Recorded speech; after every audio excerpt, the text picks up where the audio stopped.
راز بتانے ہی نہیں چاہیے نا. جب راز بتا دیا وہ راز کہاں رہا؟ مزاج کیا ہے ہم لوگوں کا؟ یہ راز ہے تجھے بتا رہا ہوں، یہ کسی کو خبر نہیں ہونی چاہیے. جب ایک کے پاس وہ بات پہنچ گئی وہ راز ہی نہیں رہا، وہ پھیلے گا. وہ خیر ہے یہ شر ہے، اور شر خیر سے زیادہ پھیلے گا اور جلدی پھیلے گا، اور انسان کمزور ہو جاتا ہے، طاقت ختم. تو اس لیے راز کو آؤٹ نہیں کرنا چاہیے، راز کو افشا نہیں کرنا چاہیے. ایک بادشاہ ہر وقت اپنے سر پہ، سمجھانے کے لیے ایک بات عرض کر رہا ہوں، ایک مثال یاد آ گئی. بادشاہ ہر وقت اپنے سر کو ڈھانپ کے رکھتا تھا. لوگوں نے بہت کوشش کی، وزراء نے، مشیروں نے، مصاحبوں نے، قریبی بیٹھنے والوں نے، درباریوں نے، کہ کسی طرح یہ راز معلوم ہو جائے کہ بادشاہ ہر وقت سر پہ کپڑا کیوں باندھے رکھتا ہے. کوشش کی لیکن بادشاہ دائیں بائیں کر جاتا تھا بات کو. کئی عرصے کے بعد ایک وزیر، جو وزیر خاص تھا، اس نے کہا بادشاہ میں ایک آپ کا پرسنل ایک بات ہے وہ پوچھنا چاہتا ہوں، آپ ہر وقت سر پہ کپڑا کیوں باندھے رکھتے ہیں؟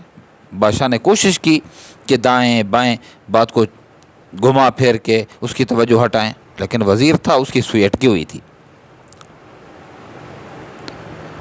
بادشاہ نے پھر مجبور ہو کر اس کو کہا کہ ایک راز ہے، یہ راز تجھے میں بتا رہا ہوں، یہ بتانا کسی کو نہیں ہے، اور اگر مجھے خبر ہو گئی نا کہ تو نے اس کو بتا دیا تو تیری خیر نہیں ہے، کیونکہ میں نے آج تک کسی کو بتایا نہیں ہے. اگر یہ بات آؤٹ ہوتی ہے تو تیرے سے ہی ہوتی ہے. اس نے کہا ٹھیک ہے.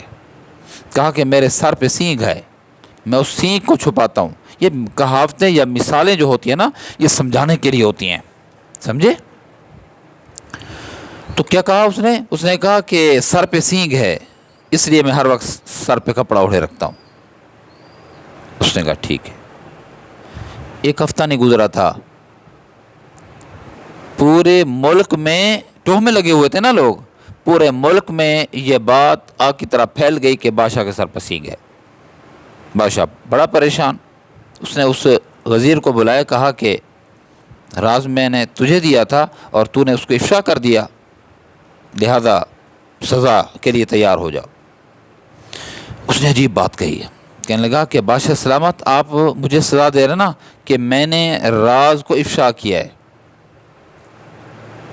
میں نے آپ کے راز کو افشا کیا ہے. بادشاہ سلامت، میں نے آپ کے راز کو افشا کیا، سزا کا مستحق ٹھہرا. آپ نے اپنے راز کو راز نہیں رکھا، اب سزا کے مستحق کیوں نہیں؟ جتنی سزا میری بنتی ہے اس سے کئی حصے زیادہ آپ کی سزا بنتی ہے.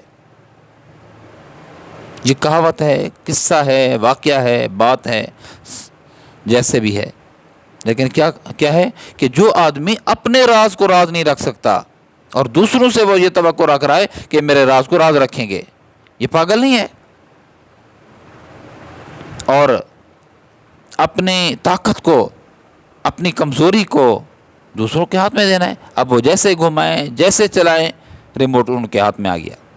تو راز کوئی دنیا میں، آپ کا راز آپ کے پاس امانت ہے، دنیا میں کوئی آپ کا رازدار نہیں ہو سکتا، آپ کے راز کے تحفظ نہیں کر سکتا جتنا آپ اپنے راز کا تحفظ کر سکتے ہیں. اگر آپ اپنے راز کا تحفظ نہیں کر سکتے نا، سمجھ لو کہ دوسرے آپ کے راز کا تحفظ کر ہی نہیں سکتے.